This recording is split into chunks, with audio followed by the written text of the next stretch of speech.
Vivemos como se houvesse um relógio invisível nos pressionando desde o nascimento.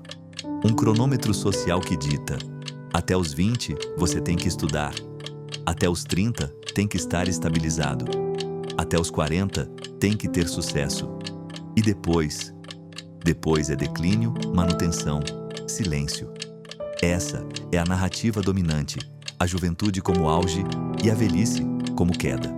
Mas essa ideia é uma mentira bem embalada, uma ilusão vendida como destino. A sociedade idolatra o começo, o início da carreira, o primeiro amor, o vigor físico, a estética do corpo jovem. Mas o que ela não nos diz é que a vida real, a que transforma, só começa quando tudo isso começa a ruir. Carl Jung foi um dos poucos a escancarar isso. A vida realmente começa aos 40. Até então, você está apenas fazendo pesquisa. Essa frase parece desconfortável, até provocadora. Mas é justamente o incômodo que revela sua verdade. Até os 40, estamos ocupados demais tentando ser alguém no mundo.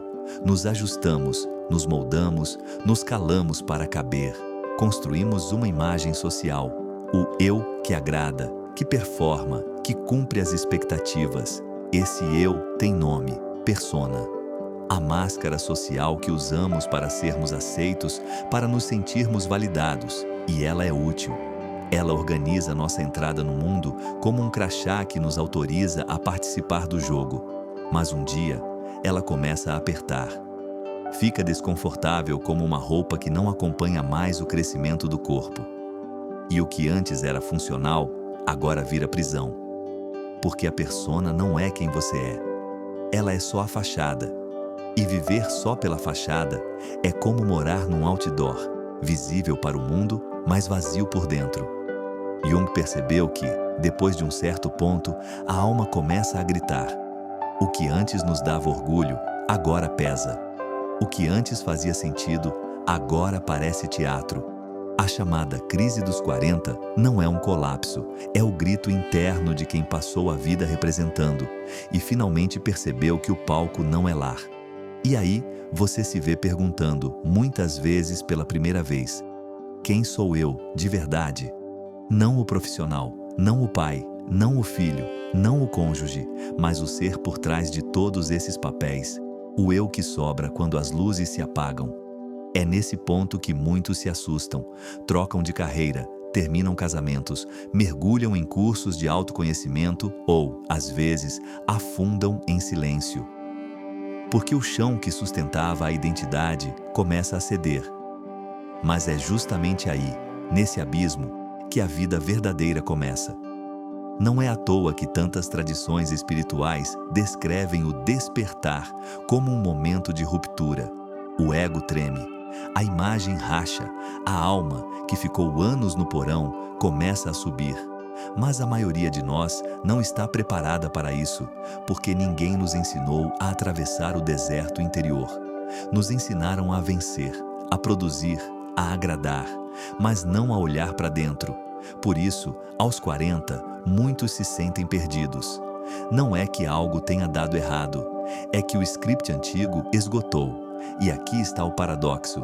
É nesse exato momento, quando tudo parece ruir, que a possibilidade mais profunda de transformação se abre. Jung chamava isso de o chamado da alma para a individuação, o processo de se tornar inteiro, de recuperar as partes esquecidas de si, de deixar de viver pelo que esperam e passar a viver pelo que se é. Mas isso exige coragem. Porque não se trata de melhorar a performance, se trata de reconstruir o alicerce. Não é sobre maquiar a crise, é sobre aceitar que a antiga identidade morreu e que agora é hora de nascer de novo. O nascimento da verdadeira vida começa com o fim da ilusão. E a maior de todas as ilusões é achar que a vida acontece só nos 20, nos 30, nos sorrisos da juventude. A vida real, a que cura, a que integra, a que conecta. Essa vida só começa quando você tem coragem de se perguntar: quem eu sou quando ninguém está olhando? Durante boa parte da vida, nos ocupamos com ser alguém. Construímos um nome, uma carreira, um status.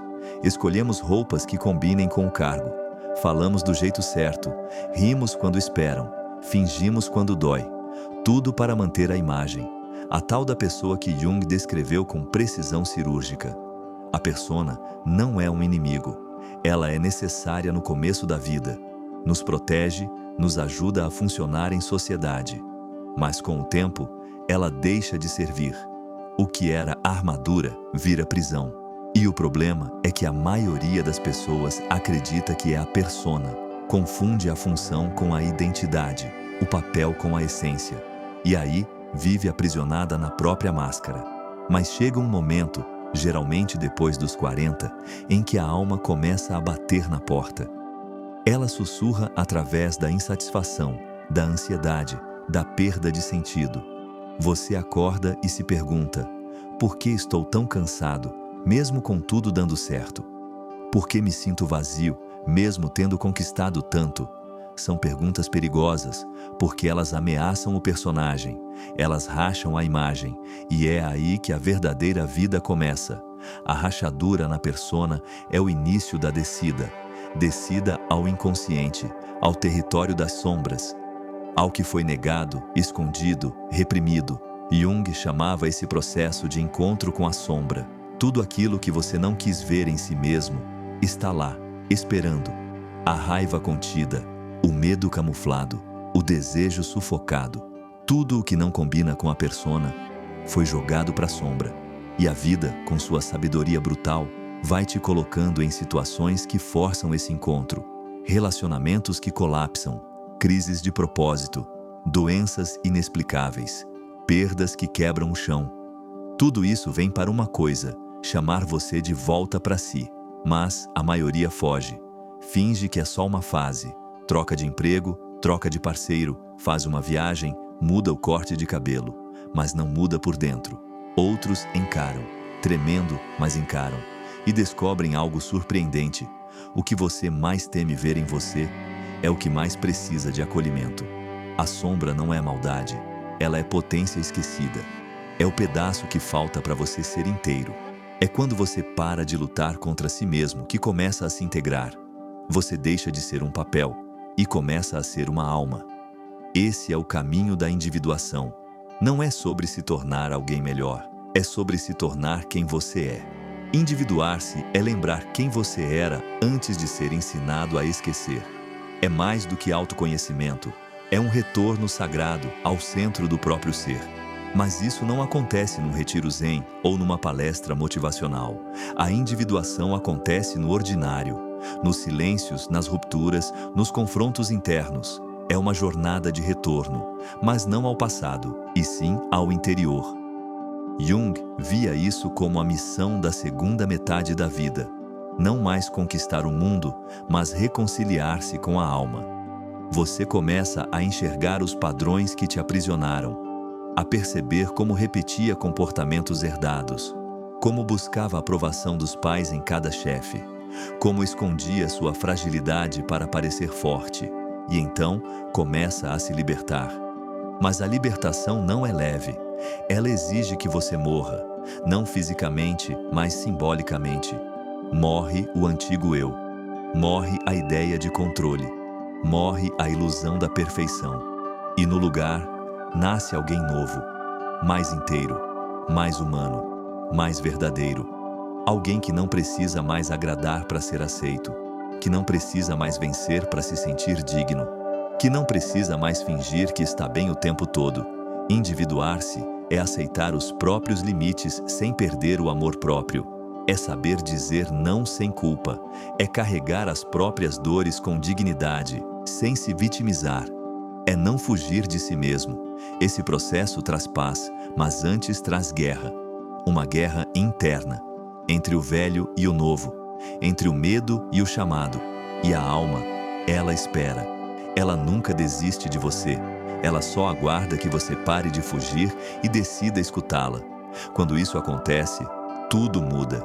A forma de se relacionar, a forma de trabalhar, a forma de existir.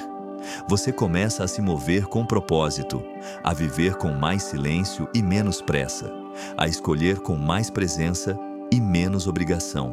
E então, pela primeira vez, você sente: agora sim, estou vivo. Renascido, não no corpo, mas na consciência.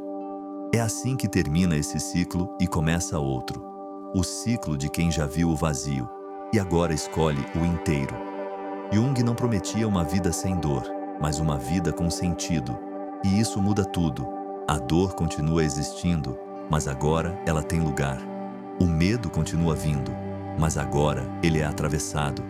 A solidão aparece, mas não assusta mais, porque você não é mais refém do aplauso, nem escravo da aprovação, nem boneco do tempo. Você agora habita a si mesmo, e isso é raro, e isso é precioso. O verdadeiro adulto não é aquele que acumula bens, é aquele que se reconcilia com a própria alma, que honra as fases da vida, que olha para trás com compaixão e para frente com coragem. E esse adulto não envelhece, ele amadurece. Ele entende que cada ruga conta uma história, cada silêncio revela uma cura, cada escolha carrega um mundo. Essa é a vida que começa aos 40. A vida que deixa de obedecer e começa a escutar. A vida que não busca fama, mas profundidade, que não quer seguidores, mas conexões verdadeiras, que não grita por atenção, mas vive em sintonia com a verdade interior. A vida verdadeira não depende de um cenário ideal. Ela floresce mesmo entre escombros. Ela brota no meio do caos. Ela acontece quando você para de esperar um milagre e decide ser o milagre. Essa vida é feita de escolhas silenciosas. Escolher o silêncio quando todos gritam. Escolher a pausa quando todos correm. Escolher a verdade quando todos fingem. É por isso que ela é rara, porque exige presença, exige coragem, exige entrega. Mas ela é possível. E começa com um passo, com um olhar para dentro, com a decisão de não mais fugir de si mesmo. O mundo lá fora continua pedindo velocidade, mas você, agora, caminha com firmeza. O mundo quer performance, mas você escolhe presença. O mundo grita por visibilidade, mas você se torna invisivelmente verdadeiro. Carl Jung não nos ensinou a fugir da dor. Ele nos convidou a atravessá-la com propósito, porque a dor é o portal para o que é mais autêntico, mais humano, mais seu. A verdadeira vida não começa no sucesso, ela começa no encontro com a alma. E esse encontro não tem idade. Pode ser aos 40, ou aos 60, ou agora. Mas quando acontecer, você vai saber. Porque nunca mais vai conseguir voltar a ser quem era. Porque seus olhos mudam, sua voz muda, seu passo muda. Você deixa de atuar e começa a viver. Deixa de sobreviver e começa a sentir. Deixa de repetir e começa a criar. E isso é liberdade. Liberdade não é fazer o que quiser. É viver alinhado com quem você é. É não se trair. É não se abandonar. É olhar no espelho e se reconhecer. Se esse vídeo chegou até você, talvez seja esse o seu momento. O momento de parar. O momento de escutar. O momento de lembrar. Lembrar que a vida não te pede pressa. Ela te pede presença. Lembrar que você não precisa mais provar nada. Só ser inteiro. E se você decidir dar esse passo, bem-vindo. A verdadeira vida te espera. Se você chegou até aqui, é porque esse conteúdo falou com você. Então faz o básico. Se inscreve no canal. Curte, comenta, compartilha. A sua interação é o que mantém esse conteúdo vivo e gratuito. Não assista em silêncio. Faça parte. Porque a verdadeira vida começa quando você escolhe se escutar.